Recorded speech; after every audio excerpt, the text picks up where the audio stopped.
Bueno, muchachos, entonces, mire, la clase anterior estábamos estudiando algunos conceptos de convergencia de variables aleatorias. Y estábamos definiendo la última parte ya de la clase, la convergencia en probabilidad.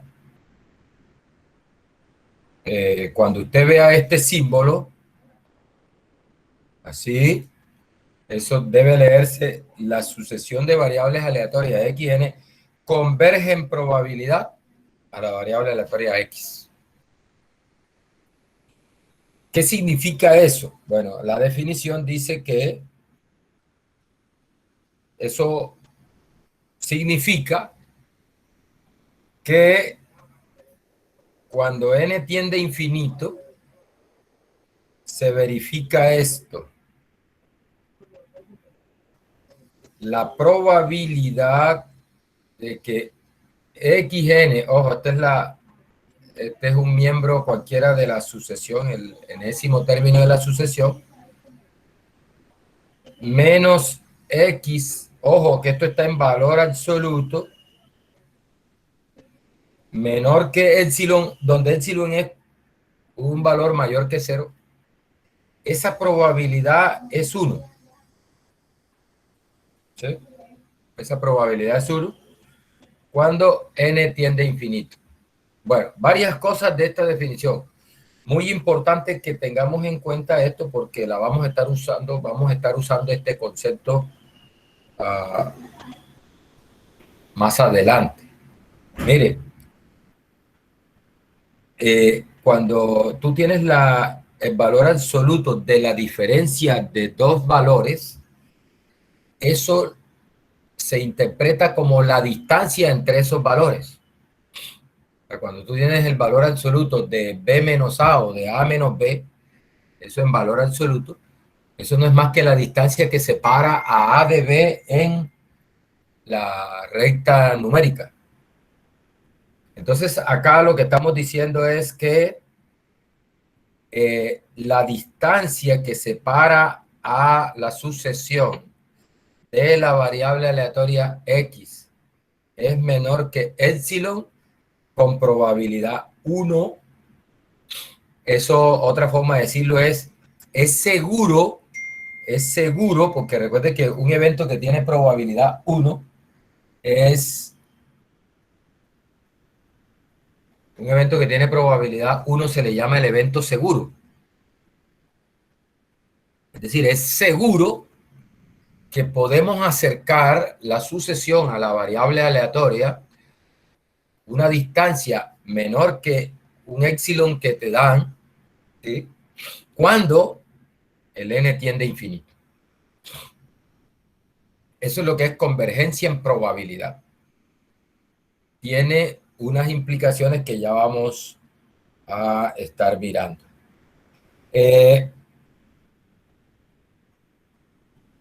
Hay un teorema, y en particular este corolario que lo alcanzamos a ver la clase pasada, que es un teorema, un corolario que se utiliza mucho más adelante en el tema de estimación por método de los momentos. Se utiliza mucho este corolario. Y lo que dice es que, mire, si la sucesión de variables xn converge a x y w sub n converge a w, entonces la suma de esas dos sucesiones converge en probabilidad a la suma de las variables estas. El producto converge en probabilidad al producto. Una combinación lineal converge en probabilidad a la correspondiente combinación lineal. El cociente converge al cociente, con la condición, obviamente, de que se pueda hacer ese cociente, ¿no? El cuadrado converge al cuadrado. El inverso multiplicativo converge al inverso multiplicativo siempre que se pueda obtener ese inverso, ¿no? Que las variables esas sean distintas de cero para poder tomar el inverso. En general, jóvenes, el teorema lo que dice es que para alguna función continua, G, se verifica esto, ¿sí? Que si se verifica que, por ejemplo, si tú tienes G continua, entonces, y si XN converge en probabilidad a X, entonces G de XN converge en probabilidad a G de X.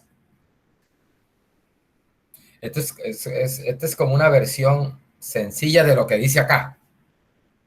Acá el teorema está bastante general, pero que ahí mire que hay más de una sucesión y esas cosas, pero bueno, una forma simplificada del teorema es este.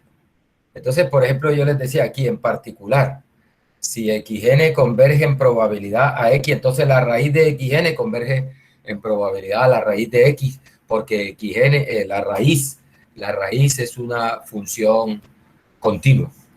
Por ejemplo, si XN converge en probabilidad a X, entonces exponencial de XN converge en probabilidad a exponencial de X. Siempre que la función sea continua, uno puede entonces aplicar ese teorema. Bien.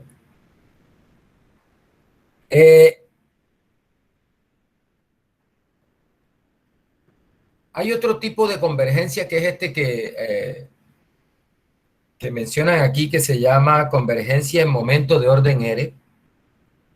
Eh, lo que se simboliza de esta manera, ¿sí? Dice que la sucesión de variables aleatorias. Bueno, se necesita primero que las variables, tanto las variables de la sucesión como la variable aleatoria X tengan momentos ordinarios de orden R. ¿Sí?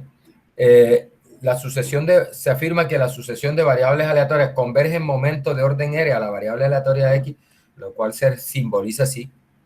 XN, LR, eso es convergencia en valor esperado de orden E.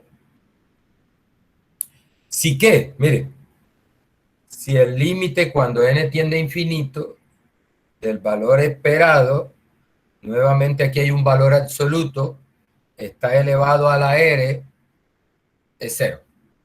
¿Sí? El valor esperado el valor absoluto de esa diferencia elevada a la R es cero. Bueno, cuando R sea 1, entonces dice que se suele decir que la sucesión de variables aleatorias converge en valor esperado a la variable aleatoria X. Cuando R es 2, se dice que la convergencia es en media cuadrática. Media cuadrática.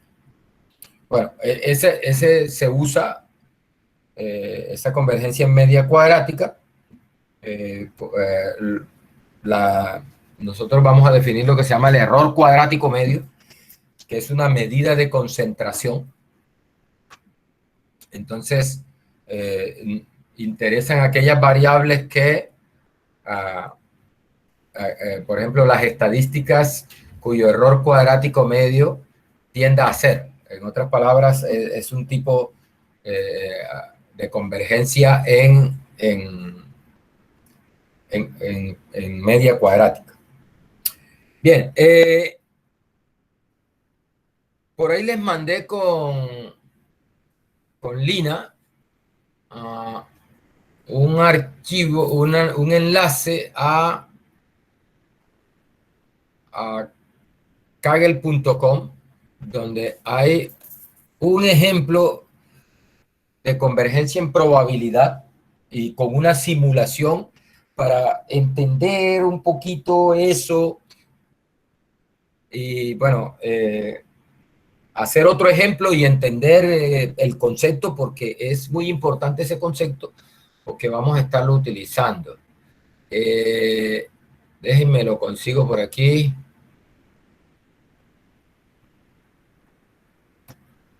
Y les muestro para que leamos y entendamos ese ejemplo.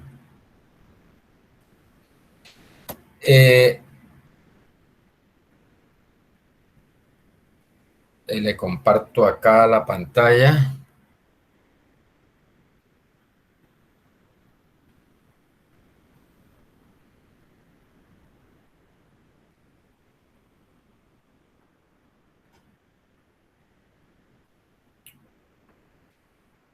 Aquí.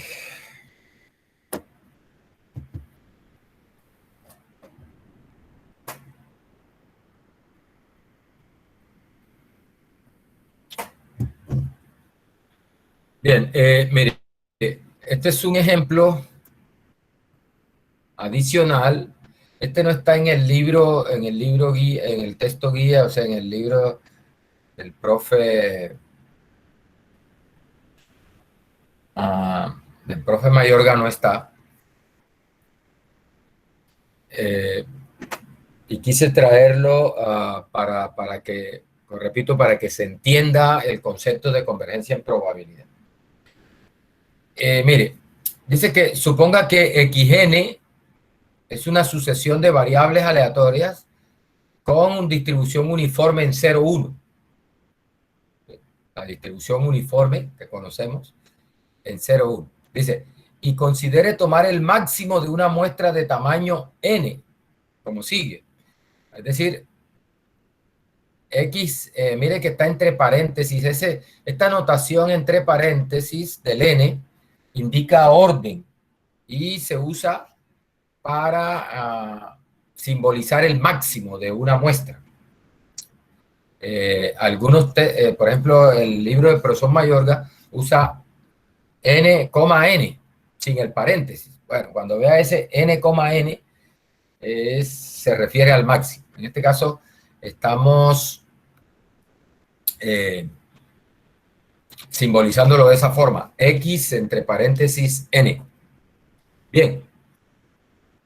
Es decir, que tomamos una muestra de tamaño n, de una uniforme, de una distribución uniforme, y calculamos el máximo de la muestra. ¿Listo? Entonces, recuerde que en el caso de la distribución uniforme en AB, el valor A se le llama el mínimo de la distribución y el valor B se le llama el máximo de la distribución.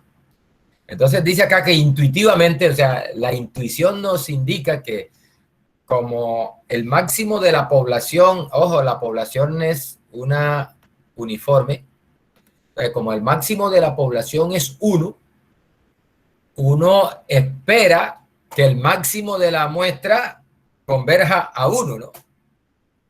O sea, porque son análogos. Es decir, el 1 es el máximo de la población y estamos considerando el máximo de la muestra. Entonces, es natural que el máximo de la muestra pues esté cercano a ese máximo de la población. De hecho, más adelante vamos a ver que el máximo de la muestra es el estimador de máxima verosimilitud. Por ejemplo, cuando aquí lo estamos considerando 0, 1, pero a veces uno considera la distribución uniforme en 0 teta, donde teta es un parámetro que tenemos que estimar. De hecho, para eso se usa esto, ¿no? Solo que acá está más sencillo. Pues aquí podríamos cambiar este 1 y poner en general teta, un teta mayor que 0. Y uno encuentra que el máximo de la muestra converge en probabilidad a teta, el máximo de la población. Bueno, pero ahora vamos a dejarlo con 1 para mayor sencillez. Ya después, en las aplicaciones que vamos a hacer de esto, el 1 se reemplaza por teta, que es un parámetro que se necesita estimar.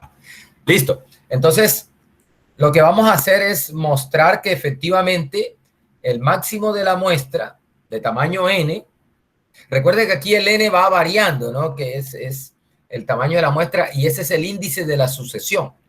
Recuerde que ese n es el que vamos a mandar para más infinito. Cuando hablamos de convergencia en probabilidad y ese tipo de convergencia, siempre es hay un n que está tendiendo a infinito. Bueno, en este caso el n que tiende a infinito es el tamaño de la muestra. Y la sucesión de variables aleatorias sería el máximo de esa muestra de tamaño n, indexada por n, que es el tamaño de la muestra. Lo que vamos a mostrar es que el máximo de la muestra converge en probabilidad a 1. Bien, entonces, como dice la definición, ¿qué es lo que debemos hacer? Debemos tomar cualquier épsilon mayor que 0, por muy pequeño que sea, y mostrar que el límite cuando n tiende a infinito de los miembros de la sucesión menos a donde se converge, en este caso a 1, en valor absoluto, eso menor que épsilon, esa probabilidad es 1 cuando el n tiende a infinito. ¿Sí? Esta es la definición de convergencia en probabilidad. O sea, si esto se verifica, entonces podemos decir que efectivamente el máximo converge en probabilidad a 1. Esto es lo que tenemos que mostrar. Esto es lo que tenemos que demostrar. ¿Listo? Recuerde, ¿qué es lo que significa? Que tú puedes acercar tanto como quieras. Dame un épsilon cualquiera, por muy pequeño que sea, y yo te consigo un n tal que la distancia entre el máximo de la muestra y 1 es menor que ese épsilon que tú me das, seguramente. Yo te puedo encontrar ese valor de n. Bueno, como la población es uniforme en 0, 1, recuerden que la función de distribución de una uniforme es x menos a sobre b menos a, ¿no? Para x entre a y b. Esa es la función de distribución de la uniforme, ¿no? X menos A sobre B menos A. Cuando X está entre A y B, y 0 antes de A y 1 después de B. Esa es la función de distribución de una uniforme. Entonces, en este caso, como A es 0 y B es 1, entonces aquí nos quedaría X menos 0 sobre 1 menos 0, que da X menos 0 es X, 1 menos 0 es 1, da X. Por eso, la función de distribución de la población es X, que sería como la función idéntica, ¿no? Y por lo tanto, por la fórmula de distribución de máximo, bueno, esto no lo hemos visto todavía, apenas lo vamos a ver, pero lo que dice la teoría es que si tú tienes una muestra de tamaño n de una población con una función de distribución f mayúscula, entonces la distribución del máximo de la muestra es esa función f mayúscula elevado a la n, donde n es el tamaño de la muestra. Eso es. O sea que como esta es la distribución del máximo, entonces, perdón, la distribución de la población, entonces la distribución del máximo de una muestra tomada de tamaño n, tomada de esta población, es esto a la n. Por eso, aquí aparece y a la n. Mire, la he expresado en términos de y. ¿Sí? Mire que esta es la distribución del máximo. Acá dice xn, la f mayúscula del máximo evaluada en y. Es y a la n. ¿Sí? Recuerde, por la fórmula de distribución del máximo. Entonces, mire, como cada uno de los xy, los valores en la muestra, son uniformes 0, 1, recuerde que cuando tomamos una muestra de una población con cierta distribución, lo que pasa con los elementos de la muestra es que ellos heredan la distribución de esa población y además son independientes. Entonces, como la población es uniforme, en 0, 1, entonces cada uno de los elementos de la muestra también es uniforme en 0, 1. ¿Sí? Todas las variables de la muestra son uniformes en 0, 1. En particular, el máximo que es de la muestra, que hace parte de la muestra, el máximo de la muestra, que es un elemento de esa muestra aleatoria, también está entre 0 y 1. ¿Sí? Es el máximo, pero también está entre 0 y 1 porque debe tener el mismo rango de variación. Todas las variables de la muestra, todas las variables aleatorias en la muestra, recuerden que heredan la distribución de la población y la población es 0, 1. Por lo tanto, cada una de ellas está variando entre 0 y 1. Entonces, aquí lo que hacemos es, mire, restar a cada elemento, a cada miembro de esta desigualdad menos 1, y nos queda que x, el máximo menos 1, el máximo quitándole 1, restándole 1, está entre menos 1 y 0. Es decir, es un valor menor que 0, es un valor negativo. Ahora, ¿por qué busco esto? Porque, mire, yo tengo que armar esta desigualdad, ¿no? El valor absoluto del máximo menos 1. Lo que quiero mostrarles es que este valor absoluto del máximo menos 1 es menor que 0. Por lo tanto, cuando yo tome valor absoluto de él, hay que cambiarle el signo. Recuerde que el valor absoluto de A es igual a A si A es mayor que 0 y es menos A si A es menor que 0. Entonces, como en este caso esto es menor que 0, al tomar valor absoluto de eso, ese es el opuesto de lo que está dentro de las barras de valor absoluto, por la definición de valor absoluto. Y obviamente, entonces aquí lo que hacemos es distribuir ese signo menos y nos da 1 menos el máximo. O sea que el valor absoluto de máximo menos 1 es 1 menos el máximo, porque el máximo menos 1 es negativo. Bien, entonces ahora nos interesa esa probabilidad para un épsilon mayor que 0. Vamos a poner aquí. Bueno, después lo corrijo. Listo. Esta probabilidad, mire. Esta probabilidad, que es la que está en la definición.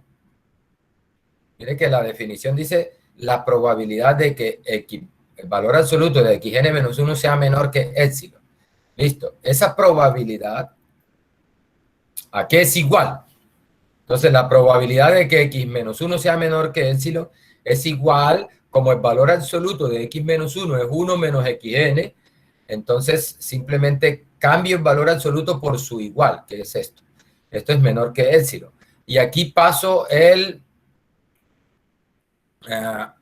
puedo multiplicar todo por menos 1 aquí dentro. Mire que la desigualdad cambia de sentido y paso el menos 1 para acá. O sea, esto me quedaría menos 1 más el máximo mayor que menos épsilon. Y paso el 1 para acá.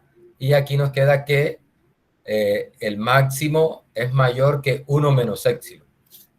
¿Sí? Obviamente dentro de esta probabilidad. Aquí lo que hice fue simplemente despejar y dejar el máximo de un solo lado. Multiplicando por menos 1 para cambiarle el signo al máximo. Recuerden que cuando multiplicas una desigualdad por menos 1, la desigualdad cambia de sentido. El 1 queda negativo, este queda positivo y ese 1 negativo lo paso hacia acá, ¿cierto? Positivo y el épsilon obviamente como se multiplica por menos 1 queda negativo. Listo. ¿Y esto es igual a qué? Recuerde que por definición por propiedades de la probabilidad, aquí lo que se está aplicando de este paso aquí, lo que se aplica es la probabilidad del complemento.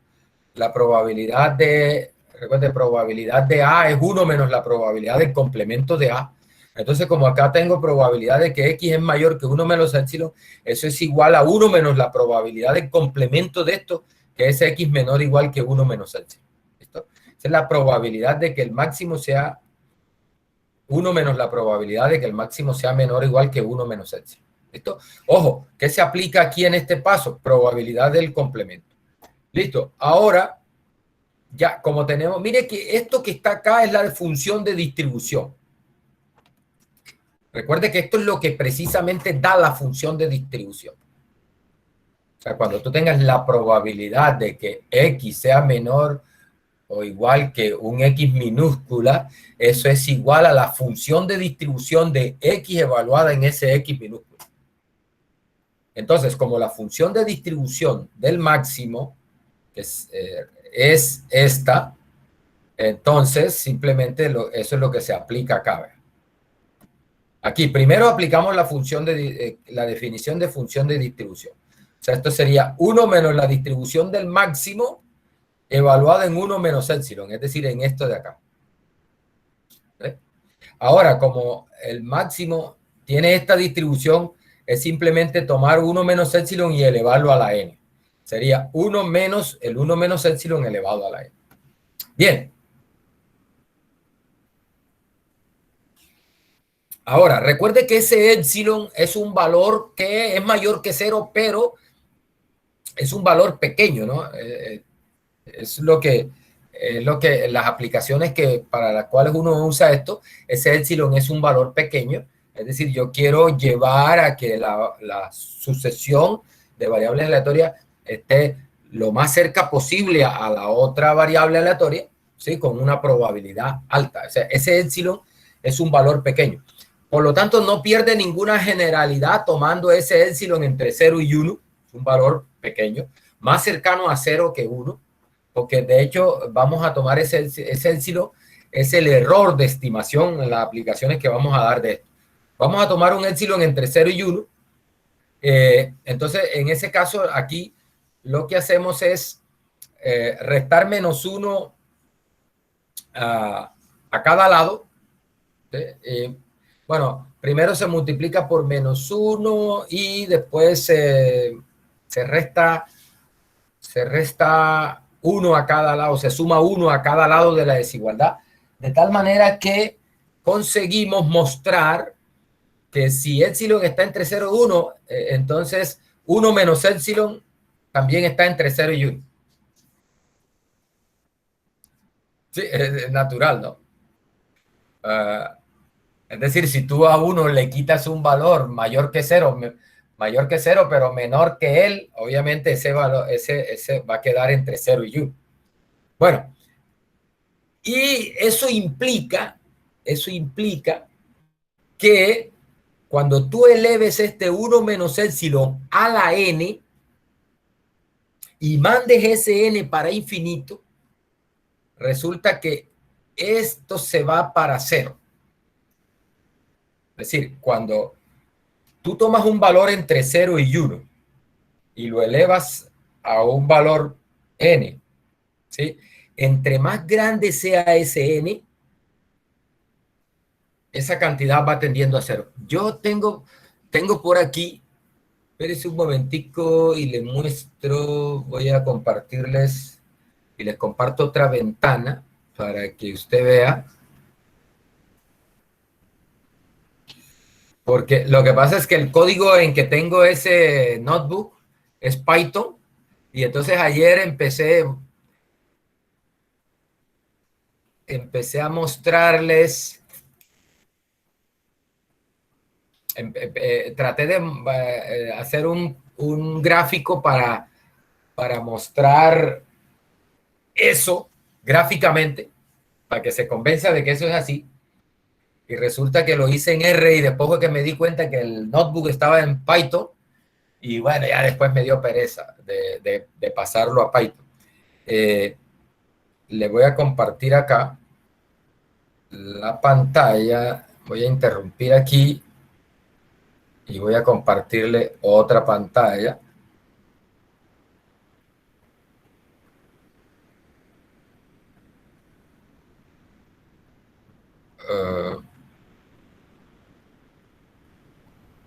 Aquí. Eso, ahí está. Mire, lo que hago aquí es tomar un X entre 0 y 1, ¿vea? X es un valor entre 0 y 1. ¿Sí? Y lo que hago es tomar ese intervalo entre 0 y 1 y partirlo más o menos en 100 intervalos. Inicialmente tomo n igual 1. Cuando n igual 1, ese x a la n sería el mismo x y me quedaría la recta y igual x, que es esa negra que usted está viendo acá. ¿Sí? Esto. Antico aquí. Ahí está. Espera un momentico. No debí mandar esto acá.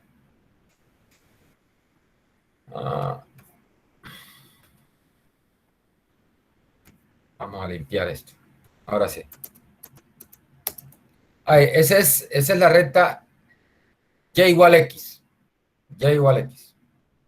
Bueno, aquí unos colores para diferenciar las gráficas. Y aquí, mire, voy a poner a variar el n. Recuerde que estoy mandando n para infinito y estoy usando la función x a la n. ¿Sí? Entonces, aquí lo que hago es variar a n entre 5, 10, 20, 30 hasta 60. ¿Sí? El n va creciendo y estoy calculando la función x a la n y la estoy graficando ahí. ¿Sí? Eso es lo que hago ahí. Y mire el gráfico. Mire el gráfico. La roja es para n igual 5, la amarilla es para n igual 10, la que sigue es para n igual 20. Y nótese cómo a medida que el n aumenta, esto va tendiendo para cero, va bajando a cero. Y entre más pequeño es el epsilon, que sería nuestro x, ¿sí? Entre más pequeño es el x, mire que esto se confunde prácticamente acá. ¿Ve? Eso tiende a cero. Entre más pequeño es el epsilon, más es la cercanía a cero. Y entre más aumenta el n, más es la cercanía a cero. Es decir, que efectivamente cuando tú tienes valores entre 0 y 1 y tomas esos valores entre 0 y 1, lo elevas a la n y mandas ese n para infinito, esa expresión tiende a cero. ¿Sí? Eso es lo que se quiere justificar ahí. Bien, entonces regresamos acá.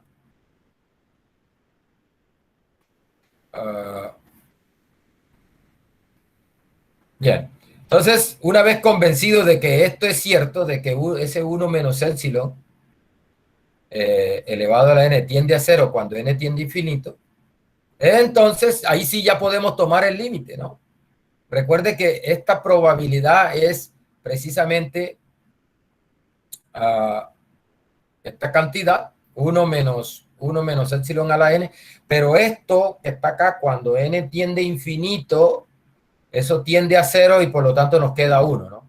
Entonces el límite de esta probabilidad es el límite de esto, pues recuerde que esto tiende a cero y por lo tanto esto nos da 1. Que era lo que se quería demostrar, ¿no? Que ese límite efectivamente es el límite de esa probabilidad es 1 cuando n tiende a infinito para un epsilon mayor que 0 pequeño. Bien, esa es la parte teórica. Ahí se ha demostrado formalmente la convergencia en probabilidad. ¿Listo? Lo que quise fue mostrarle para no dejar eso como tan teórico ahí. Entonces, tratar de hacer una implementación en el computador de tal manera que se observe qué es lo que está pasando ahí. Y la interpretación, podríamos decir, geométrica de eso, ¿no? ¿Ya? Entonces, mire, por la definición de estos límites cuando n tiende a infinito, recuerde que en ese caso, esos límites a par infinito, la definición en realidad lo que implica es que hay un momento en que a partir de cierto n, ¿sí?, se verifica que la distancia es menor que ese epsilon, efectivamente. O sea, llega un momento, al ir aumentando n, llega un momento en que se cumple la condición de que esa distancia es menor que epsilon. ¿Sí? Obviamente, como ya estamos en la parte ya práctica, no vas a conseguir exactamente la probabilidad 1. Entonces, lo que aplicamos es la definición de límite. Entonces, lo que implica que ese límite sea 1 es que podemos exhibir un número m tal que esta probabilidad es aproximadamente 1 cuando el n está por encima de ese m. ¿Sí? Es decir, yo encuentro un valor de m de tal forma que después que el n pase ese m, la probabilidad esta es muy aproximada a 1. ¿Listo? Recuerde que y es 1 es cuando el n tiende a infinito, ¿no? Entonces, acá, o sea, para n suficientemente grande, pero hay un momento donde esa aproximación es cada vez más cercana, más cercana, más cercana, tomando el n suficientemente grande. ¿Listo? Bien, entonces si yo, recuerde que esta probabilidad que está acá, esta probabilidad esta probabilidad sin el límite, acá la teníamos, es esta, ¿no? Esta probabilidad de que xn menos 1 sea menor que épsilon es 1 menos 1 menos épsilon a la n. ¿Sí? Entonces,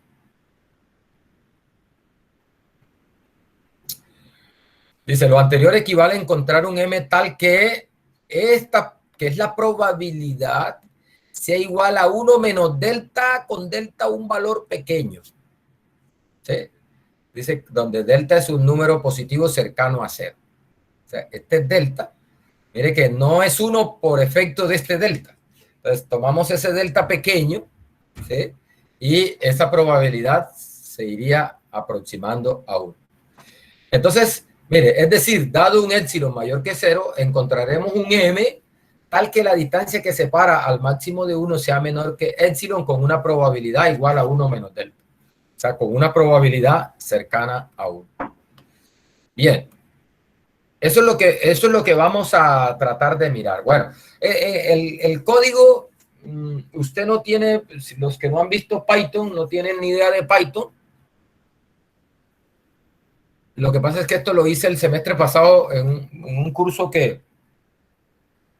una electiva que se llama Estadística Básica con Python, entonces me quedó al código y entonces quise aprovecharlo. Y se puede hacer en R también, pero bueno, me dio pereza. Entonces, mire, aquí aquí lo que estamos definiendo es una uniforme en 0,1, ¿eh? O sea, esta variable es un objeto que define una variable aleatoria uniforme en 0,1. Acá lo que estamos definiendo es una función que se va a encargar de, mire, esta RBS, mira, ojo, U es una uniforme, ¿listo? En 0,1. Cuando yo digo U.RBS, lo que estoy diciendo es, tómame esta RBS de random variates.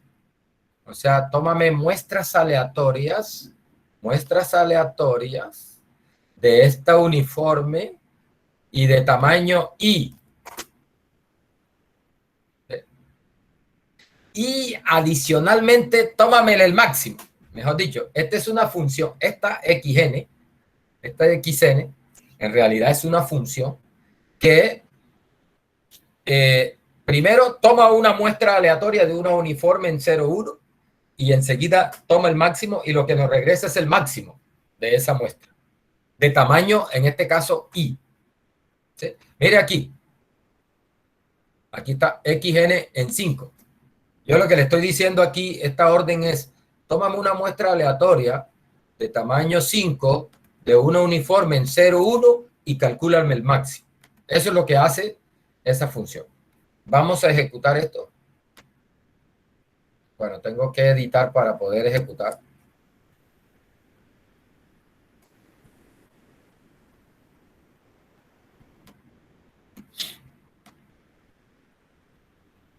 Listo, aquí.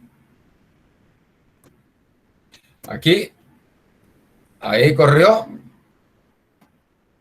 Y ahí está el valor. Entonces, este punto 7988, lo que significa es que tomamos una muestra aleatoria de tamaño 5 de una uniforme en 0,1 y el máximo de esa muestra fue .79889 tal. ¿Sí? Eso es. Aquí, bien. Listo. Bueno, mire.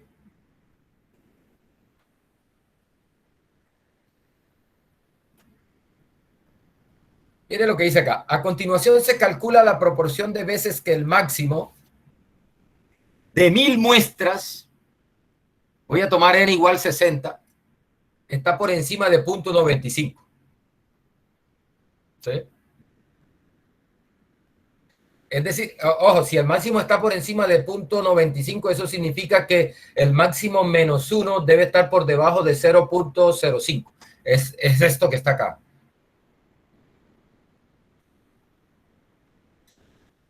Otra forma de decir lo mismo.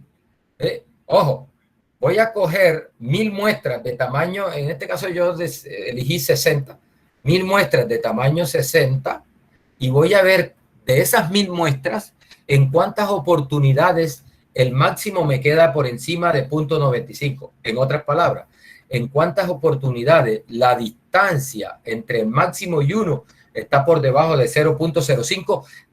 En ese caso, este sería nuestro épsilon, ese 0.05. Bien, es decir, que estamos tomando ahí el épsilon 0.05. Bueno, mire, aquí así se hace esto. Mire que aquí está la función xn, que es la que nos toma el máximo, ¿no? Recuerda, esto es una función. Le estoy entregando 60, es decir, muestras de tamaño 60. Lo que le estoy aquí, esta parte aquí lo que hace es tomar muestras de tamaño 60 de una uniforme en 0,1 y calcular el máximo. Entonces aquí lo estoy comparando con 0.95.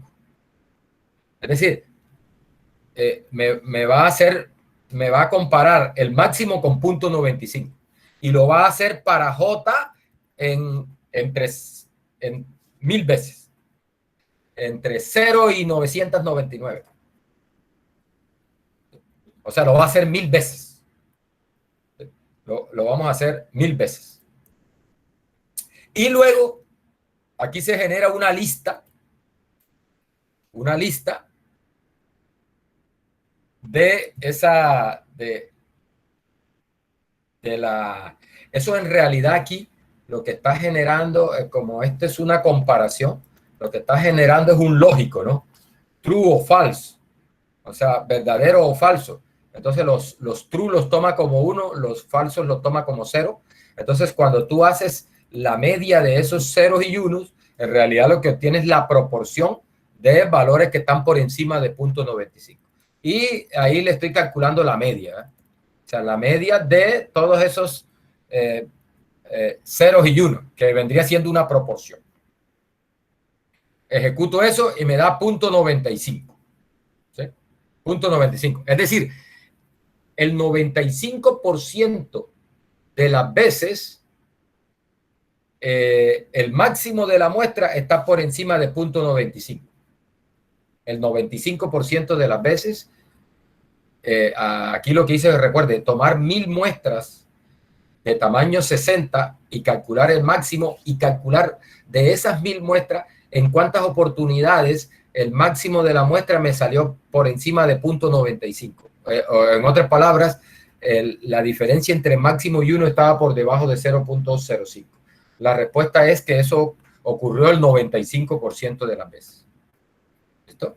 Lo hacemos, lo podemos hacer nuevamente. Ahí lo está haciendo.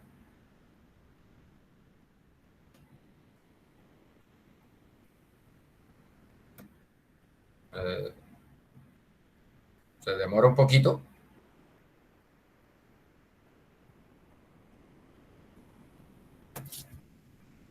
No sé si fue que se trabó.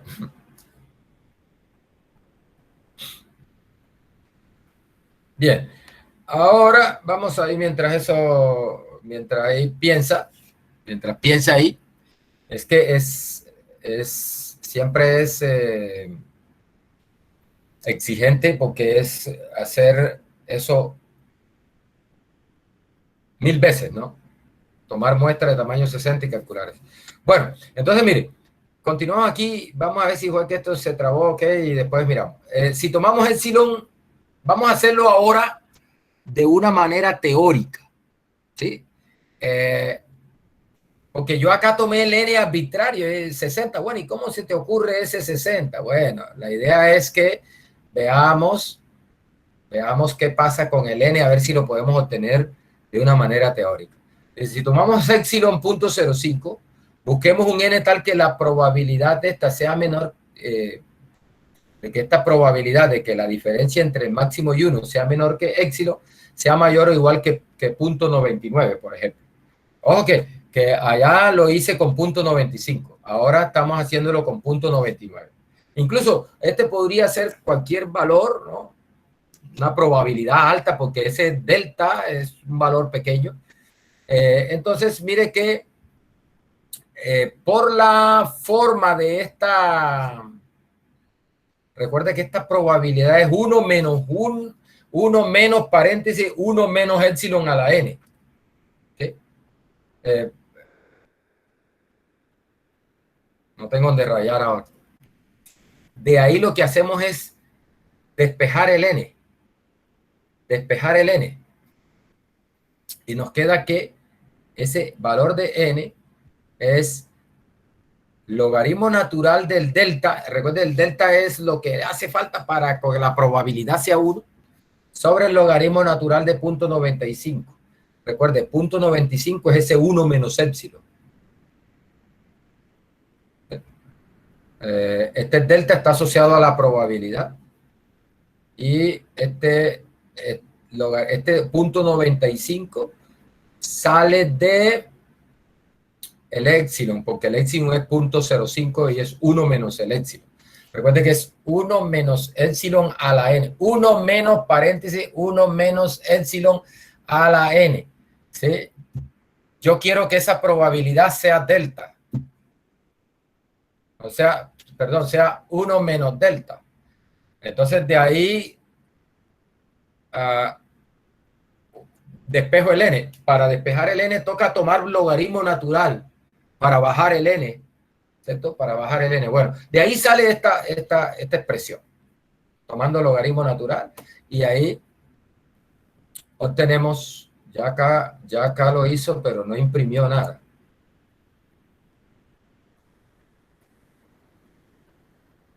Vamos a tener que recargar esta página. A ver.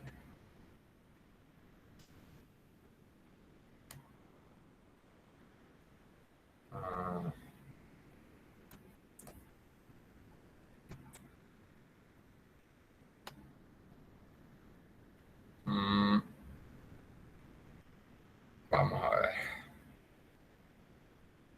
Y corrió bien.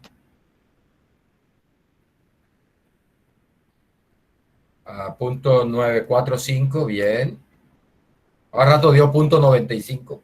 O sea, el 94.5% de las veces el máximo está por encima de punto 95. En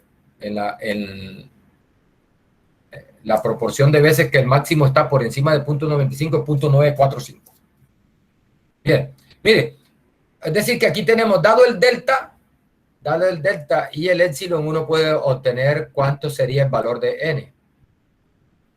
Recuerde que es logaritmo natural, mire, logaritmo natural del delta sobre el logaritmo natural de 0.95. Recuerde, aquí incluso uno podría dejar esto en términos de epsilon. ¿Sí? En general este es 1 menos epsilon acá. Este 0.95 podríamos dejarlo más general y como 1 menos epsilon. Ya después se fija el valor de epsilon. Bueno, mire, aquí calculo eso con Python y mire lo que me dice. ¿Qué es lo que me dice? Para un epsilon de 0.05, una distancia entre el máximo y 1 de 0.05, y una probabilidad del 99%, es decir, para que el 99% de las veces, el 99% de las muestras que tú tomes, el máximo esté por encima de 0.95, ¿sí? Se requiere un n de 89 puntos de 90 prácticamente. O sea, con un n de 90, tú garantizas que el máximo, que el máximo menos 1 es menor que 0.05 con una probabilidad de 0.89, 0.90 prácticamente, casi. Perdón, 0.99, porque estamos tomando el delta 0.01. 0.01 es 1 menos delta sería 0.99. Entonces lo que nos está indicando acá es, ojo, que con un n de 90, o sea, con un tamaño de muestras de 90, tú consigues que la distancia entre máximo y 1 sea menor que 0.05 con una probabilidad de 0.99. O sea, es decir, el 99% de las muestras que tomes tendrán un máximo -1 menor que ese éxito.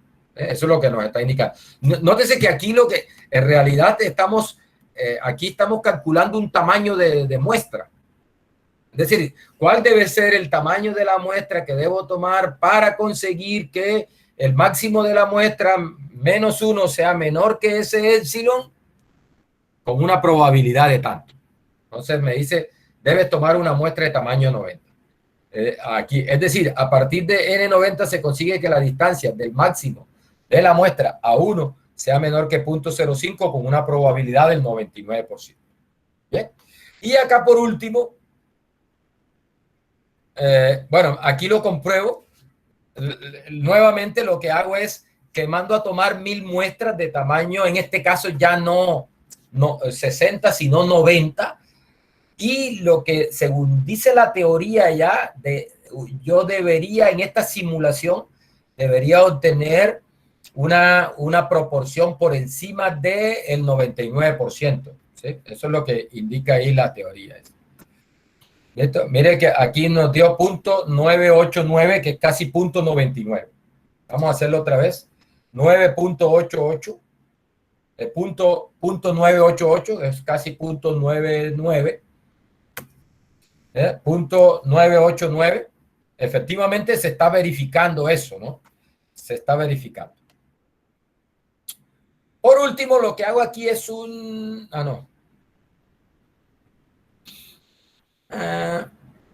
bueno, es para hacer un gráfico. Esto es para hacer un gráfico que nos muestra el comportamiento de esa distancia a medida que el n tiende a infinito. Mire que lo que estoy haciendo acá, nuevamente, mire, esto que estoy calculando, mire, aquí está. Esto que estoy calculando acá arriba, esto que estoy calculando aquí, ¿sí? Acá arriba, lo que hago es que lo estoy haciendo aquí varias veces. Lo estoy haciendo 100 veces, aproximadamente. Esto que está acá. Lo estoy haciendo 100 veces. Y mire, lo estoy haciendo para diferentes valores de n, ¿no? Para diferentes valores de n, porque mire que en este caso el x está corriendo en una lista que va desde 1 hasta 100. ¿Sí? Desde 1 hasta 100. El x. Es decir, voy a tomar muestras de tamaño 1 y voy a calcular esta proporción. Voy a tomar muestras de tamaño 2 y calculo la proporción. Y así lo hago hasta una muestra de tamaño 100. Recuerde que con 90 debo ya conseguir la convergencia esa, ¿no? Entonces lo que hago es que repito este cálculo. Ojo, lo que estoy haciendo aquí en este código es tomar esto. Mire, aquí está, esto que está aquí. Lo tomo y lo pego acá en un for. Mire, aquí hay un ciclo for. Y lo voy guardando aquí en esta lista. Lo voy guardando aquí en esta lista. ¿Sí? Esas proporciones. Recuerde que están calculadas para diferentes valores de n. Diferentes valores de n. Bien. Eso es lo que hago. Guardar esos valores en una lista y después graficar eso. Ya ahí lo ejecutó. Ahí no muestra nada porque lo que hago es guardar estos valores en el máximo. En ese vector que le llamé máximo. Y bueno, ahora lo que hago es mandar a graficar eso. Mire que aquí lo que estoy es graficando plot X.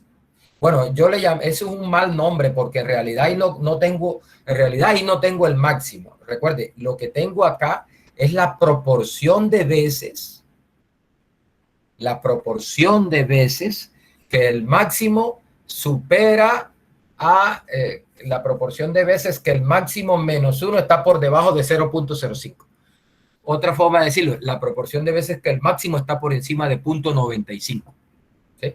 La proporción de veces que el máximo está por encima de 0.95. ¿Listo? Para diferentes tamaños de muestra, para diferentes n. Eso es lo que se hace ahí. En realidad no debía llamarle máximo, pero bueno. Listo, vamos a hacer el gráfico. Aquí. Y hacemos el gráfico. Y ahí está, miren. Mire, esta sería como una estimación. Aquí esto está, le falta un paréntesis acá. Aquí está la proporción de veces que el máximo está por encima de 0.95 y por acá está el n. Nótese que para un n, mire aquí está 80, ¿verdad? Para un n de 80, para un n de 90, ya prácticamente 1, ¿no? La proporción de veces que el máximo está por encima de 0.95 es prácticamente 1. A partir de 90, según las cuentas que tenemos allá, mire que ya eso prácticamente es 1. Esta es la línea igual, esta es la línea para 1, ¿no? Y recuerde, esta gráfica es la proporción de veces que esto es menor que epsilon. ¿Sí? Es menor que epsilon. Es decir, la distancia entre x, el máximo y 1 es menor que 0.05. Listo. Obsérvese que eso se da a partir de prácticamente 80 y tanto, casi teóricamente es 90. 90 ya está prácticamente en 1 eso. ¿Listo? Eso es el ejemplo que les quería mostrar con simulación y eso para que nos quede claro eso. Ojo, ¿cuál es la implicación de esto? Mire que está involucrado el tamaño de la muestra y lo que vamos a usar más adelante, que este 1 en realidad es un parámetro que desconocemos, que es el máximo de la distribución y que queremos estimar. Entonces, lo que estamos mostrando acá es que el máximo de la muestra converge en probabilidad a ese máximo poblacional y que por lo tanto tú podrías estimarlo con la precisión que tú quieras, tomando tamaños de muestra lo suficientemente grandes. Por ejemplo, en este caso, para las condiciones que estamos imponiendo, de una distancia máxima de 0.5 con una probabilidad de 0.99, tú necesitarías unos tamaños de muestra por encima de 90 para conseguir ese requisito que nos están pidiendo. ¿Listo? Convergencia en probabilidad. ¿Listo? Bien. No sé si hay alguna pregunta, si tienen alguna duda, alguna cosa. Si no, continuamos. Los que nunca han entrado yo creo que este notebook se puede ver sin tú estar, porque lo tengo público. Si tú pones la dirección en el navegador, creo que te aparece eso. Si no tienes, sería bueno que tú te suscribas a esa página y puedas empezar, por ejemplo, este código tú te lo puedes llevar para tu perfil. Tú lo puedes copiar allá en tu perfil y puedes allá modificarlo como quieras y cacharrear ahí. Por ejemplo, ¿qué podríamos hacer acá? Jugar a cambiar el valor de epsilon. ¿Sí? Por ejemplo, ¿cuál debería ser el tamaño de la muestra para que, por ejemplo, si yo quiero un epsilon de 0.02 o 0.01, o sea, un epsilon más pequeño, con un epsilon más pequeño, y uno podría también jugar con la probabilidad, es decir, con el delta, y mirar cuál sería el tamaño de la muestra que necesitaría para conseguir para esa distancia, ese epsilon que impongas y ese delta que pongas. ¿Listo? Sería bueno que usted practique esa parte ahí, ¿no? Practique eso. Practique eso. ¿Qué tendríamos que hacer? Simplemente cambiar acá por ejemplo, este punto 95 cambiaría, porque recuerde que este punto 95, este es 1 menos epsilon. Este punto 95 es 1 menos epsilon. ¿No? Y bueno, el delta es precisamente lo que se está tratando de mirar acá, ¿no? Recuerde que esta cantidad menos el delta debe estar cercana a 1. Listo. Entonces, ahí les dejo ese código. Bueno, esto fue lo que hice acá en R, ¿no? Esto fue lo que hice en R. Eh, ya yo voy a tratar de agregarlo, de agregar el gráfico ya con Python acá abajito, para mostrar gráficamente esta convergencia, este límite.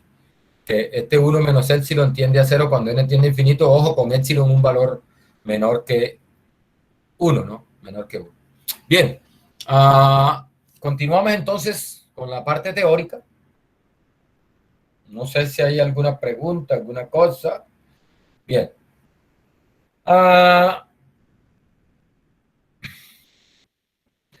Otro tipo de convergencia que vamos, deje el proyecto acá.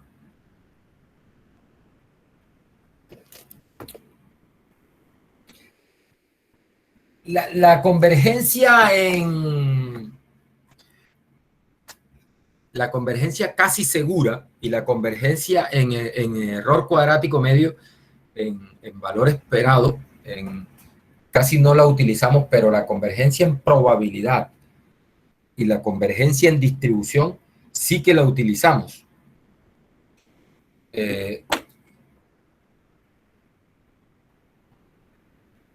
Un momentico, a ver qué es lo que usted está viendo. Ya.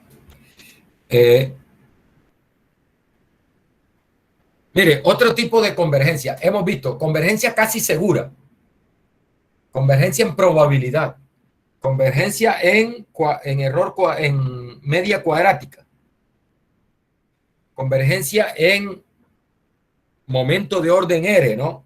Ese en general, convergencia en momento de orden R. Si eres 1 es convergencia en valor esperado, si eres 2 es convergencia en media cuadrática. ¿Listo? Esa. Y por último, convergencia en distribución. Mire, una sucesión de variables aleatorias, xn, converge en distribución a la variable aleatoria x, dice, cuya función de distribución es f mayúscula de x, lo cual vamos a notar de esta forma, ¿no? Cuando usted vea esto, eso significa convergencia en distribución. ¿Sí? Convergencia en distribución. Le hace la sucesión de variables aleatorias converge en distribución a la variable aleatoria a x. Dice, si el límite cuando n tiende a infinito de las funciones de distribución de las variables aleatorias de la sucesión es igual a la variable, a la distribución de la variable aleatoria hacia donde se da la convergencia. ¿Sí? Mire que es un límite, pero ya no es un límite de una probabilidad, sino, bueno, también es una probabilidad, pero es la función de distribución. ¿Sí? Límite de la función de distribución de los miembros de la sucesión es igual a la función de distribución de la variable aleatoria x. Dice, para todo x, donde esta función de distribución es continua. ¿Bien? Listo. Hay un teorema, bueno, este es de Levy, vamos a ver la versión para funciones generadoras de momentos, que nos sirve para verificar si la existencia de convergencia en distribución. Dice, consideremos la variable aleatoria particular x y la sucesión de variables aleatorias x o n definidas sobre el mismo espacio de probabilidad. Y dice, siendo m sub n de t la sucesión de funciones generadoras de momentos correspondientes a las variables aleatorias. Es decir, tenemos una sucesión de funciones generadoras de momentos de las variables aleatorias de la sucesión. Espero que sepa de qué le estoy hablando con esto de la función generadora de momentos. Dice, las cuales existen para t real en algún intervalo alrededor de 0. O sea, se debe tener garantizada la existencia de la función generadora de momentos. Dice,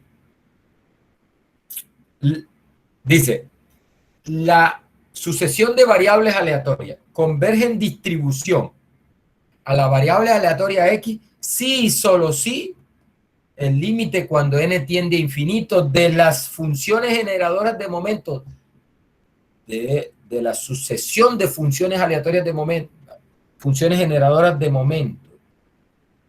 Si el límite cuando n tiende a infinito de la sucesión de funciones generadoras de momento de la sucesión es precisamente la función generadora de momento de la variable X. O sea, esta es la función generadora de momento de esta variable. Y esta es la sucesión de funciones generadoras de momento de la sucesión de variables aleatorias. Mire que es un sí y solo sí. Es decir, que si yo demuestro que este límite es cierto, implico que la convergencia en distribución. O sea, uno en realidad la usa en este teorema, lo usa en este sentido, para demostrar convergencia en distribución. Basta mostrar que la función generadora de momentos de la sucesión de variables aleatorias converge, es el límite ese límite de esa sucesión de funciones generadoras de momentos es precisamente la función generadora de momentos de la variable hacia donde converge. Dice, para t real en algún intervalo alrededor de 0 y mdt la función generadora de momentos de la variable aleatoria x. Mire, este ejemplo es típico y bonito y es útil porque es una aproximación que se usa bastante. Dice, en los cursos generales de probabilidad y estadística se demuestra que cuando es apropiada la utilización del modelo binomial, recuerda que el modelo binomial se usa cuando tienes una serie de n experimentos de Bernoulli independientes con probabilidad de éxito constante, ¿cierto? Y nos interesa la variable aleatoria que cuenta el número de éxitos en esos n ensayos. Ese experimento te genera una binomial. ¿Listo? Ahí es apropiado la utilización del modelo binomial. Pero, dice, cuando el número de repeticiones es grande, es decir, cuando el número de experimentos de Bernoulli es grande, o sea, cuando el n es grande, el n que es el parámetro, uno de los parámetros de la binomial tiene np, npi, donde pi es la probabilidad de éxito en la población y n es el número de repeticiones de experimentos de Bernoulli. Entonces dice, cuando el número de repeticiones es grande y simultáneamente la probabilidad de éxito es pequeña, es decir, cuando n tiende a infinito y la probabilidad de éxito tiende a 0, dice, es lícito, es decir, se puede, es legal, es correcto. Este señor usa unos términos ahí, es lícito, se puede utilizar el modelo de Poisson con un lambda igual a n por pi.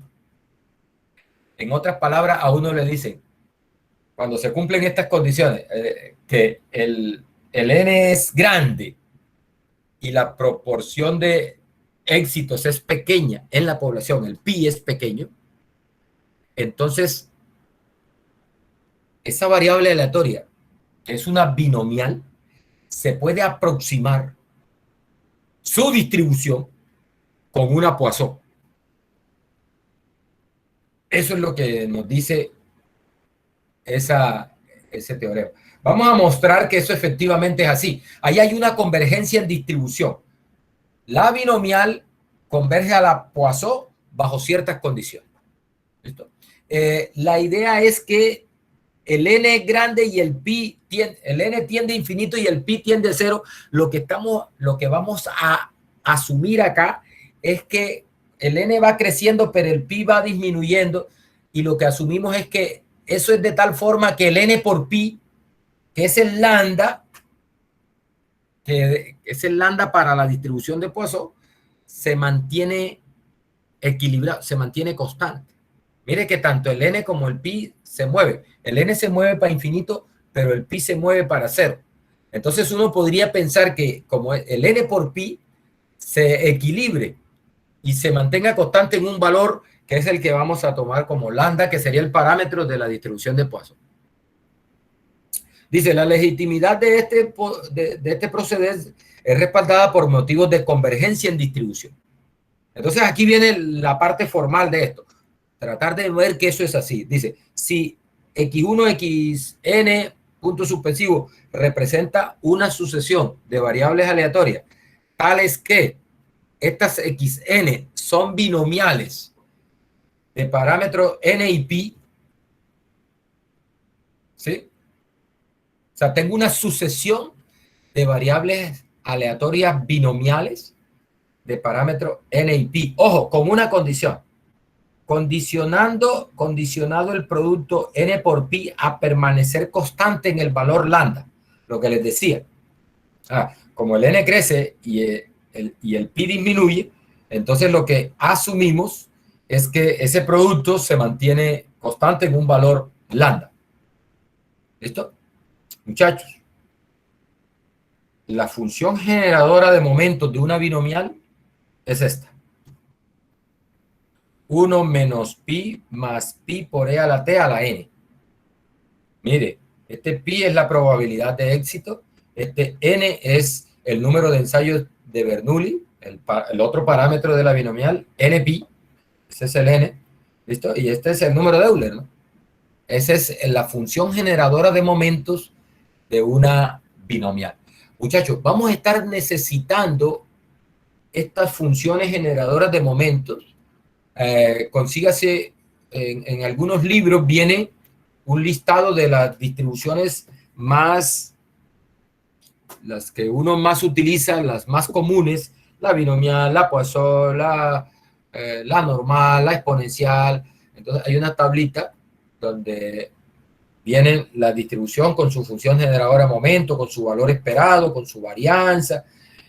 Téngalo por ahí, eso se necesita, se necesita.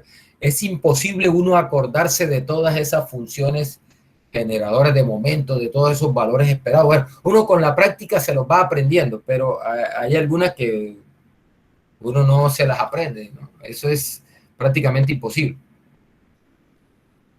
Pero lo importante es que usted sepa de qué estamos hablando y que pueda ir a consultar. No, necesito la función generadora de momento de esta distribución. Necesito, si esta variable tiene una distribución tal, entonces su valor esperado es tal, su varianza es tal. Eso se necesita tener por ahí una tabla para eso, pues lo vamos a estar necesitando. Bien, miren, el teorema que acabamos de leer, que es lo que se está intentando ilustrar acá con este ejemplo, la utilización de ese teorema, dice, si tú demuestras que esta función generadora de momentos, que es la de una binomial, bajo estas condiciones que nos están diciendo acá, tiende a la función generadora de momentos de una Poisson, entonces puedes concluir que la sucesión de estas variables aleatorias converge a una Poisson. Que esa sucesión converge a una Poisson de parámetro n por pi. Lambda igual n por pi. ¿Listo? Bueno, para eso tenemos que recordar aquí dos cositas. Uno, que esta es la función generadora de momentos de una Poisson. Exponencial de lambda por e a la t menos 1. Función generadora de momentos de una Poisson. Y acá tenemos la definición del número de Euler que se usa aquí. O sea, si no tienes en cuenta esto, vas a estar perdido. Bueno, ¿y de dónde sale esto? ¿Y cómo es esto? ¿Qué? ¿Eso qué es? ¿De dónde sale eso? Bueno, este es el número de Euler. El número de Euler es un límite, ¿no? Es un número irracional, pero es un límite, por definición. El e a la x es un límite en realidad. Entonces, mire, es el límite cuando n tiende a infinito de 1 más x sobre n y eso a la n. Eso es el número de Euler. Entonces, con esas dos cosas, miremos. Entonces, recuerde, una cosa, que el n por pi permanece constante igual a lambda. Entonces, mire, aquí está. Si n por pi es lambda, entonces pi es lambda sobre n. Pi es lambda sobre n. Entonces, aquí, mire, partimos de la función generadora de momentos de la binomial. Yo quiero mirar que el límite, cuando n tiende a infinito, de estas funciones generadoras de momentos, que son las binomiales, Mire a ver a qué es igual ese límite. ¿Listo? Entonces, mire, sería el límite cuando n tiende a infinito de esto, que es la función generadora de momentos de la binomial. Y aquí hay una pequeña transformación. Mire, este pi es lambda sobre n, por las condiciones que estamos imponiendo, ¿no? Por esa condición. Ese pi es lambda sobre n. ¿Listo? Ahí está. O sea, lo que hacemos es, bueno, antes de eso, mire que aquí lo que hacen es factorizar menos pi. Factorizar menos pi. Por eso queda menos pi que multiplica a 1 menos e a la t de aquí. Meta este pi aquí, multiplique. Queda menos pi más pi por e a la t. O sea, queda esto. O sea, está escrito de otra forma. Con el pi factorizado. Con este pi factorizado. Menos pi factorizado. ¿Sí? Con este menos pi factorizado. Bien. Listo. Entonces ahora tomamos este pi y lo reemplazamos por el lambda sobre n. Eso es lo que hacen ahí. Y ahora, en realidad, era mejor, bueno, él lo hace así, pero en realidad ahora era mejor factorizar solo el pi y quedaba directo. Bueno, aquí yo hice un pasito adicional para entender eso, ¿no? Para poderlo ver, ¿no? Es que, mire que aquí yo puedo escribir esto como menos 1 por el negativo de esto. O sea, menos 1 por e a la t menos 1. Esto es justamente esto. Ahora, ¿qué es lo que estamos buscando aquí? Estamos buscando la forma del número de Euler, ¿no? La forma del número de Euler. Porque la exponencial, la Poisson, tiene una función generadora de momento igual a e a la tal cosa. ¿Ah? Entonces, lo que estoy buscando es ese número de Euler, ese e. Listo, mire. Entonces, lo escribí de esta forma para poder ver aquí que aquí hay un más, este menos con este menos se convierte en más, ¿cierto? Y mire que se parece, vamos a escribir aquí, igual, mire, límite cuando n tiende a infinito de 1 más. ¿Por qué más? Por este. Menos, este menos da más. ¿Y qué nos queda? Nos queda más que, más lambda sobre n por e a la t menos 1. Y todo eso está elevado a la n. ¿Sí? Entonces, mire, compare con acá, compare con acá.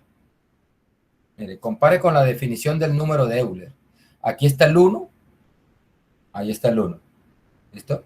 Mire el 1, mire el 1, mire el más, mire el más, mire el n, mire el n, mire el n, mire el n. Solo nos falta el x. Por lo tanto, el x es lambda e a la t menos 1. ¿Sí lo ve? Ahí está. El x es lambda e a la t menos 1. O sea que aquí tenemos esta forma.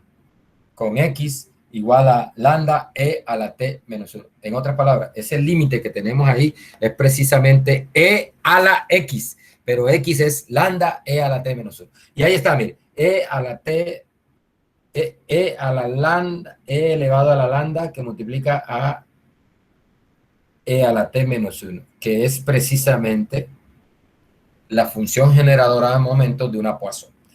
Entonces, nótese que hemos demostrado que esa sucesión de variables aleatorias que son binomiales, cuando el n tiende a infinito, bajo la condición de que el n por pi se mantiene constante en lambda, porque el n tiende a infinito y el pi se va para cero, en ese caso, esa sucesión de binomiales converge en distribución a una Poisson. Eso es lo que nos garantiza que en ciertas aplicaciones de probabilidad básica, uno pueda, y bajo esas condiciones de del n grande y el pi pequeño, uno puede utilizar la distribución de Poisson para calcular probabilidades que en realidad son binomiales. ¿Listo? Eso es. Entonces, mire, aquí lo que se concluye es que esa sucesión de variables aleatorias converge a una Poisson de parámetro lambda. Bueno, esto...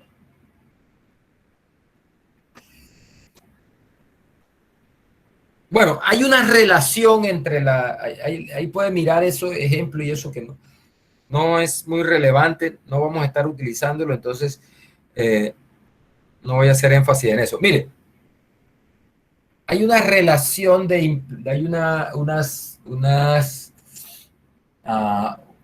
consecuencias de esas convergencias y hay una relación entre esos tipos de convergencia que se ilustra acá en este esquema. ¿Sí? Es lo que dice allá arriba. Esto que dice acá arriba es esto que está esquematizado acá en este gráfico. Mire, si tú garantizas convergencia casi segura, eso implica convergencia en probabilidad. Y si garantizas convergencia en valor esperado, garantizas convergencia en probabilidad también. Es decir, que este tipo de convergencia casi segura y el tipo de convergencia en valor esperado es una convergencia más fuerte que la convergencia en probabilidad. Lo contrario no es cierto. Es decir, una variable aleatoria puede converger en probabilidad a otra y eso no implica que converja de manera casi segura.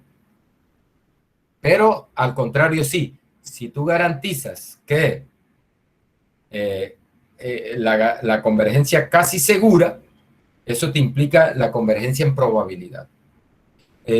Por acá nosotros hicimos un ejemplo cuando veíamos la convergencia casi segura. Por ejemplo, en esto, mire, la implicación que tiene esa relación entre las convergencias es esta, mire. Acá vimos y justificamos la clase anterior que cuando tú tienes esta sucesión de variables aleatorias de Bernoulli con probabilidad de lesitud medio a la n, nosotros justificamos esto, que esa sucesión converge casi seguro a cero. Listo. Lo que dice aquella relación es, si esto es cierto, entonces puedes asegurar esta convergencia, que xn también converge en probabilidad cero. Sí, eso es lo que implica eso. O sea, tenemos garantizada la convergencia en probabilidad cero porque hay una convergencia casi segura. ¿Sí? Entonces, convergencia casi segura implica probabilidad, convergencia en probabilidad. La contraria no es cierta. Y la convergencia en probabilidad implica convergencia en distribución.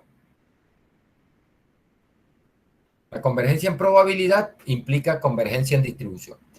Esto le llaman en este orden. Entonces ahora vamos a ver unos nombres de algunos teoremas ahí. Y entonces uno se pregunta, bueno, ¿y por qué ley fuerte de los grandes números? ¿Y por qué ley débil de los grandes números? Bueno, es por el tipo de convergencia. La convergencia casi segura le llaman una convergencia fuerte. La convergencia en probabilidad le llaman una convergencia débil. Entonces, por eso el nombre de convergencia de ley fuerte y ley débil. Ya vamos a ver. Bien. Entonces, vamos a mirar este otro tema, características generales de algunas estadísticas. Lo que van a trabajar acaso con los momentos muestrales y los momentos poblacionales. Eso definimos hace como 2 clases, definíamos lo que son los momentos ordinarios de orden R, momentos centrales de orden R, muestrales, y hay momentos poblacionales también. Y entonces lo que queremos mirar es precisamente un tipo de convergencia de los momentos muestrales a los momentos poblacionales. Esa es la idea. Mire lo que dice acá. Bueno, primero el teorema, este teorema Dice que si tienes una muestra aleatoria de una población representada por la variable aleatoria X, es decir, que tiene varianza sigma cuadrado y con momento ordinario, recuerde, la población tiene momento ordinario de orden 2R. Existe.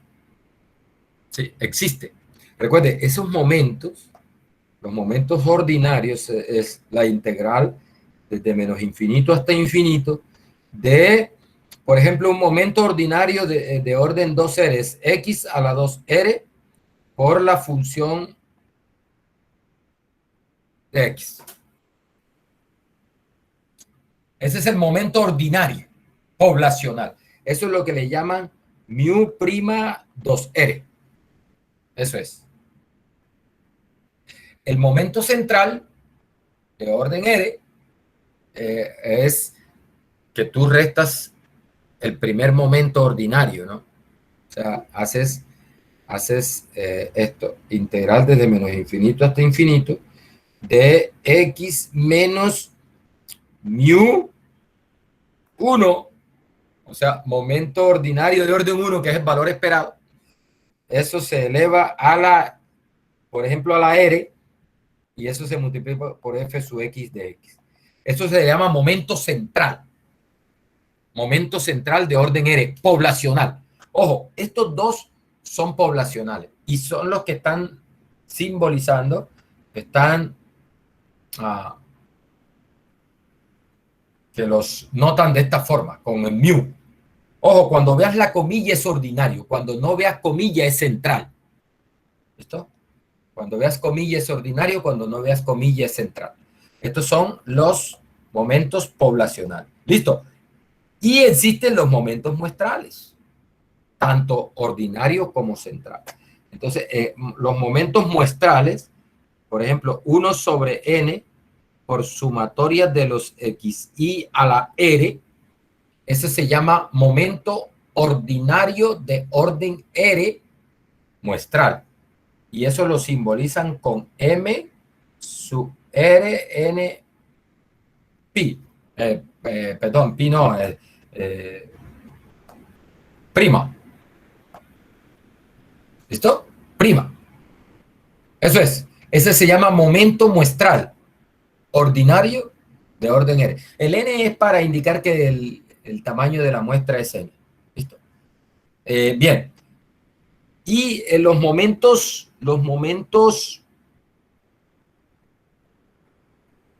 muestrales centrales es lo mismo, mire, se define así: X y menos X barra, todo eso a la R. ¿Sí? Ese es el momento M sub R N, sin el prima, indica central. Eso se llama momento central. Bien, entonces lo que están dando aquí es una relación, y mejor dicho, lo que nos están hablando es de cómo es el valor esperado y cómo es la varianza de esos momentos muestrales. ¿Sí? Entonces me están diciendo que el valor esperado del momento muestral ordinario de orden R es precisamente el momento poblacional ordinario de orden R. Eso es lo que dice el teorema este acá. O sea, el valor esperado o promedio del momento muestral es el correspondiente momento poblacional. Y la varianza me están dando una forma de cómo se calcula la varianza. Mire, la varianza del momento ordinario muestral es 1 sobre n por, mira, aquí hay un momento ordinario de orden 2R, momento ordinario pero poblacional de orden 2R, y acá tenemos el momento también ordinario de orden R y está elevado al cuadrado. ¿Sí? Una forma de indicarlo es, mire, este es el momento ordinario de orden 2R, este es el momento ordinario de orden R y está elevado al cuadrado. Este es para la varianza. Entonces me están dando una fórmula para el valor esperado y una fórmula para la varianza. Conocidos los momentos poblacionales, tú puedes conocer cuánto es el promedio del momento muestral y la varianza del momento muestral. En particular, cuando eres 1, tendríamos El momento ordinario de orden R muestral es la media de la muestra. Y cuando eres 2, tenemos la variante, cuando eres 1 tenemos el momento ordinario muestral, que es la media, y entonces aquí me están hablando de cómo es el valor esperado de la media y cómo es la varianza de la media. Importante este teorema, y lo conocemos desde chiquitos.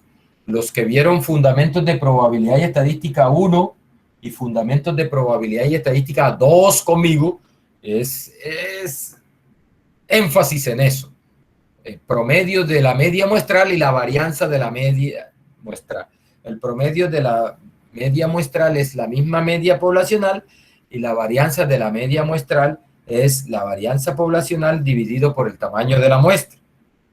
Bien, otro resultado con respecto a ya el valor esperado, pero de la varianza muestral y la varianza de la varianza muestral. Entonces vemos que el valor esperado de la varianza muestral es precisamente la varianza poblacional. Y tenemos aquí una fórmula para la varianza de la varianza muestral. Es 1 sobre n. Este es el momento de orden. Mire que este es un momento central, ¿no? De orden 4. Mire, aquí dice que es el momento central de orden 4 existe. Entonces, mire que la varianza está en términos de ese momento muestral de orden, momento central de orden 4 poblacional. ¿Listo? Y esta es la varianza, la desviación estándar a la 4, o sea, la varianza al cuadrado. Obviamente para n mayor que 1. Bien. Recuerde que estos de las convergencias estas están bastante asociados a los tamaños de muestra.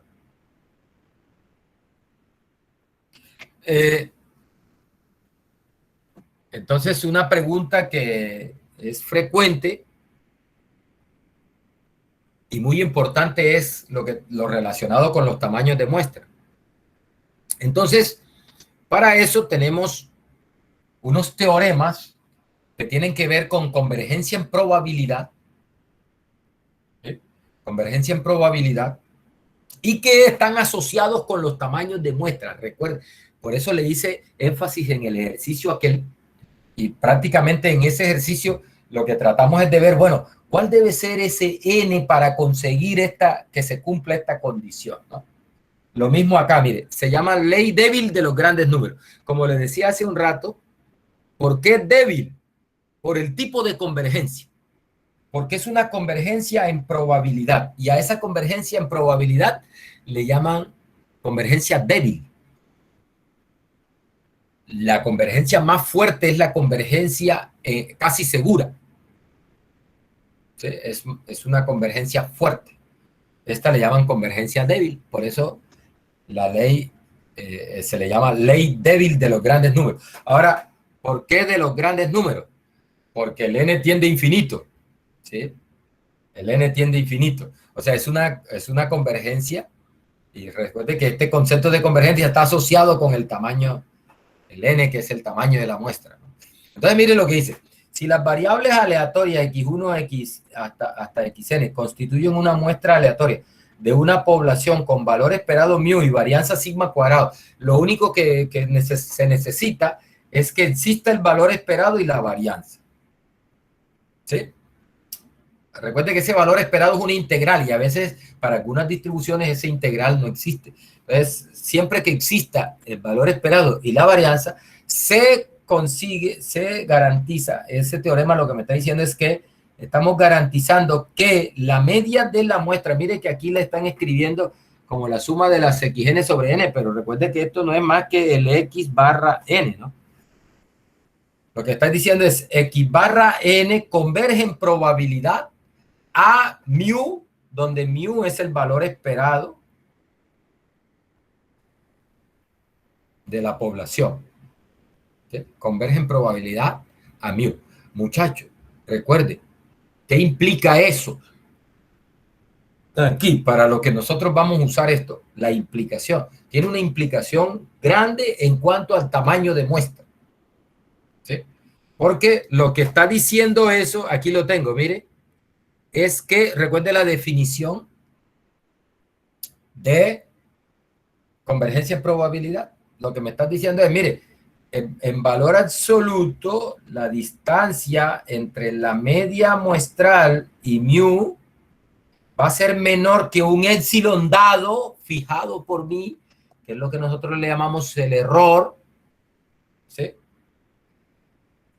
Tú puedes conseguir que esta distancia sea menor que épsilon con probabilidad 1, tomando n lo suficientemente grande.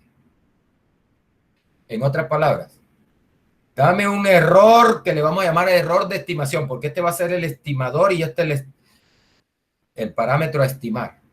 Entonces, dame un error, por muy pequeño que sea, y yo te consigo un n que garantice que la distancia de la estadística o del estimador al parámetro que voy a estimar sea menor que ese épsilon con cierto nivel de seguridad.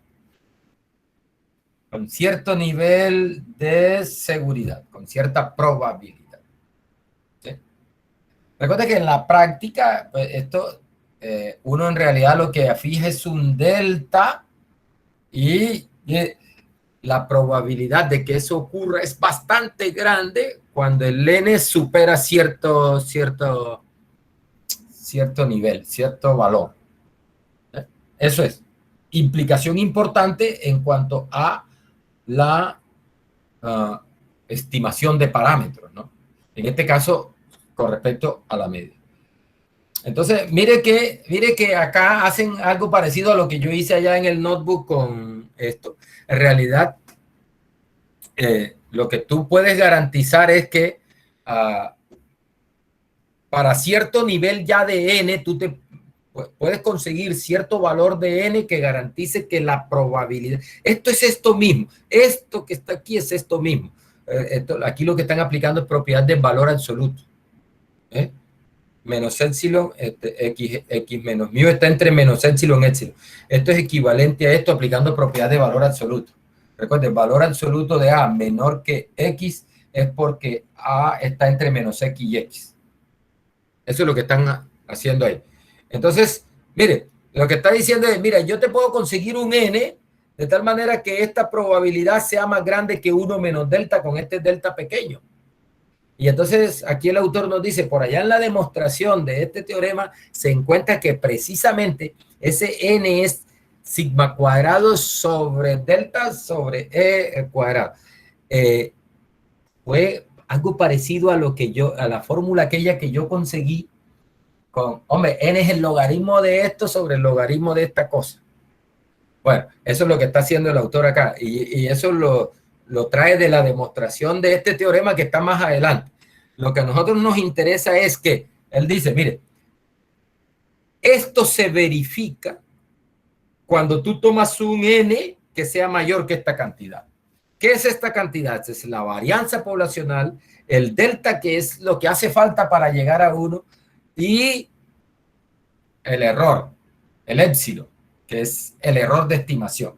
Es la distancia que tú quieres garantizar entre la media muestral y la media poblacional. Listo. Dice, lo cual permite determinar la magnitud del tamaño muestral según prefijados requisitos. Es decir, ¿cuáles son los requisitos prefijados? Bueno, el épsilon, ¿cuánto es el épsilon? ¿Y cuánto es el delta? ¿Sí? Eso le llaman el nivel de confianza. O sea, ¿con qué confianza? ¿Cuál es la confianza que quieres tener de que efectivamente vas a conseguir esa distancia menor que épsilon? ¿Cierto? ¿Cuál es la confianza que tú quieres tener? ¿Qué conseguirás ese nivel de error menor o igual que ese épsilon que te están entregando? Entonces dice, debes tomar un n que debe ser mayor que esta cantidad. Bueno, ¿cuál es la dificultad con esto?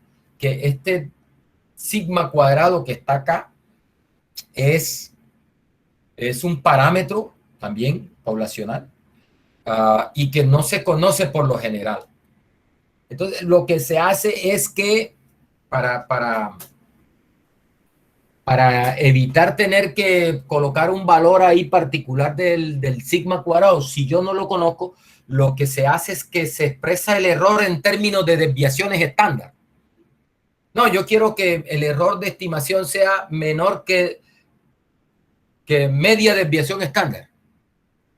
Y en ese caso se va a cancelar acá. Ya vemos vamos a ver en el ejemplo, se va a cancelar. No, yo quiero estimar la media de esta población con un error epsilon que sea menor que un cuarto de la desviación estándar de la población. No importa que no sepas cuál es la desviación estándar. Quiero que ese error sea menor que un cuarto de la desviación estándar, o la mitad de una desviación estándar, o una desviación estándar. ¿Sí? Entonces, con eso garantizamos que nos quitamos de encima el sigma cuadrado, ese sigma que no conocemos. Miren este ejemplo. Dice, ¿cuál debe ser el tamaño de la muestra para tener una probabilidad de 0.95 de que el promedio muestral no difiera de mu en más de una cuarta parte de la desviación estándar? Ahí está. O sea, yo quiero que X barra menos mu sea menor que un cuarto del sigma. Una cuarta parte de la desviación estándar. Eso es. Entonces, me están diciendo, en esta situación, el epsilon es 0.25 sigma, o sea, un cuarto de la desviación estándar. Y el delta es 0.05. Dice, ¿cuál debe ser el tamaño de muestra para tener una probabilidad de 0.95? Recuerde, este 0.95 es 1 menos delta. Entonces, el delta es 0.05. ¿Sí? Ahí está, de ahí sale. Entonces, lo que se hace acá es utilizar esta fórmula. Mire, aquí esta fórmula la traemos acá. Entonces, mire, está sigma cuadrado, el epsilon cuadrado, que es un cuarto de la desviación estándar. ¿Listo? Y el 0.05, que es el delta, ¿no? Acá, este delta. Bien, entonces, mira, aquí este se va con este. Y me queda 0.25 al cuadrado por 0.05. 1 sobre 0.25 al cuadrado por 0.05. Eso nos da 320. Es decir, que para garantizar un error de estimación de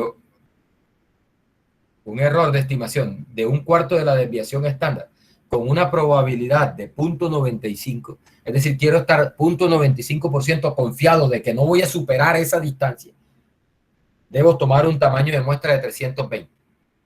Nótese que aquí no se dice nada sobre la distribución de la población, ni nada de eso. La fórmula de tamaño de muestra que utilizamos, por ejemplo, en Fundamentos de Probabilidad Estadística 2, se calcula bajo el supuesto de que la distribución es normal. Entonces ahí aparece el Z alfa medio como un elemento en la fórmula del tamaño de muestra. ¿Sí? Pero acá, como no hay ninguna referencia a la distribución de la población, simplemente que tiene valor esperado mu y varianza sigma cuadrado, entonces el tamaño de la muestra simplemente queda en términos de esas condiciones fijadas previamente. Bien, bueno, el teorema de Khinchin es básicamente el mismo teorema de la ley débil de los grandes números, pero no hacen referencia a la existencia de la varianza poblacional. Simplemente es como, tiene menos restricciones en cuanto a las hipótesis. Simplemente tienes una muestra aleatoria de una población que tiene valor esperado mu. Simplemente.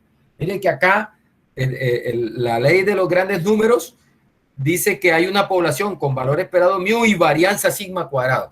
La diferencia entre este teorema y este es que no hay ninguna referencia a la varianza y sigue siendo válido. Es decir, es posible que haya una población donde ese segundo momento central poblacional no exista, es decir, esa integral no exista, pero el teorema, la convergencia en probabilidad de la media, de la muestra a la media poblacional, sigue dándose. ¿Sí? Y por último, hay un teorema que garantiza la convergencia en probabilidad En general, muchachos, en general, de los momentos muestrales a los momentos poblacionales, a los correspondientes momentos poblacionales. Es decir, no es solamente la media que converge en probabilidad a la media poblacional. No es solamente la media muestral que converge en probabilidad a la media poblacional. No, señor. En general, los momentos, este teorema está para momentos ordinarios. Los momentos ordinarios de orden R convergen en probabilidad a los correspondientes momentos ordinarios poblacionales. Este teorema necesita que este momento de orden, momento central de orden 2R exista. O sea, se requiere la existencia de ese momento central de orden 2R. ¿Sí? Entonces dice, bajo esas condiciones se da la convergencia en probabilidad de los momentos de orden R, a los correspondientes momentos poblacionales. Esta es otra versión de, mire, acá lo que está diciendo es que hay una sucesión de variables aleatorias. Mire que aquí no hay una sola media, sino que en realidad, mire que ya es una sucesión de variables aleatorias. No me están hablando de una muestra aleatoria. Cuando me hablan de una muestra aleatoria, eso implica que todas tienen la misma distribución, por lo tanto el mismo promedio y la misma varianza. Acá hay una sucesión cualquiera de variables aleatorias con la condición de que existen el promedio y existen la varianza de esas variables aleatorias. Además están no correlacionadas, ¿sí? Son no correlacionadas. Entonces, nuevamente, lo que está diciendo es que la media de esta sucesión de variables aleatorias converge en probabilidad a la media de los correspondientes momentos, la media de las medias. ¿Sí? Recuerde, esto es equivalente, dice que converge en probabilidad 0, es equivalente a decir a que la media converge en probabilidad a esto. ¿Sí?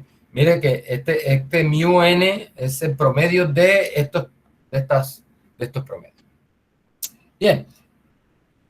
Viene la ley fuerte de los grandes números. Esa la vemos la próxima clase. Pero mire, no hay mucho que decir de la ley fuerte de los grandes números. Lo único que cambia es el tipo de convergencia. Mire que dice, la media, la sucesión esta, mire, que es la media muestral menos la media poblacional como una sucesión de variables aleatorias. Dice que esto converge casi seguro a 0. O sea, el tipo de convergencia lo que está diciendo es xn converge casi seguro a mu. Otra forma de decirlo, recuerde que cuando me dicen, no, que xn menos mu, esta sucesión converge casi seguro a 0, es equivalente a decir que xn converge casi seguro a mu. Entonces, nótese que también es la ley fuerte de los grandes números, es una convergencia, ¿sí? Pero en este caso casi segura. Y ese es convergencia de la media de la muestra a la media poblacional, pero ahora no convergencia en probabilidad, sino convergencia casi segura. Se le llama ley fuerte porque recuerden, la convergencia casi segura le llaman una convergencia más fuerte que la convergencia en probabilidad, que le llaman convergencia débil. Y eso tiene unas implicaciones en cuanto a la varianza muestral, que converge casi seguro a la varianza poblacional. Y por lo tanto, recuerde que la convergencia casi segura implica convergencia en probabilidad. Listo, vamos a dejar ahí. La próxima clase vemos el teorema del límite central, muy importante ese teorema en la teoría estadística. Muy importante ese teorema en la teoría estadística. Les voy a mandar con mi Secre, me recuerda Secre, un enlace, un notebook, donde hay una simulación para observar gráficamente, entre comillas, gráficamente, el teorema del límite central, para que no quede ahí en el aire como esa cosa, en la nebulosa ahí de eso y solamente la parte teórica, sino para verlo mejor, como dijera el lobo feroz. Entonces nos vemos, oiga muchachos, vayan estudiando porque mire, yo creo, vamos a, ya hay que ir tomando nota porque esto, ya estamos en marzo, a finales, la tercera semana de marzo hay que estar montando nota. Entonces vayan estudiando porque vamos a hacer un combate. De hoy en 8 hay combate. De hoy en 8 hay combate. ¿Hasta dónde? Hasta lo que veamos el viernes. Hasta lo que veamos el viernes. El viernes aspiro a llegar al final de este capítulo. Con la cuestión de las distribuciones de distribuciones, las estadísticas de orden. Y listo. Eso es lo único que falta aquí. Básicamente, las estadísticas de orden. Entonces, el viernes damos el teorema del límite central y las estadísticas de orden, distribución de las estadísticas de orden y listo, se acabó esto. Se acabó y el lunes, sí, ya. Falta una clase para terminar este capítulo. Profe, una Sí, pregunta. sí. ¿El lunes haríamos taller o quiz? No, un quiz. Un quiz, una evaluación en la plataforma, obviamente. Va a haber un punto donde usted debe rayar, así que prepárese prepare todas las condiciones para que usted por lo menos pueda tomar una foto de la hoja donde usted rayó o puede escanear esa hoja y subirla a la plataforma. Y van a haber unas preguntas de selección múltiple, de poner la respuesta ahí y esas cosas. ¿Listo? Entonces, muchachos, vayan estudiando. Nos vemos el viernes. Vamos a detener la grabación.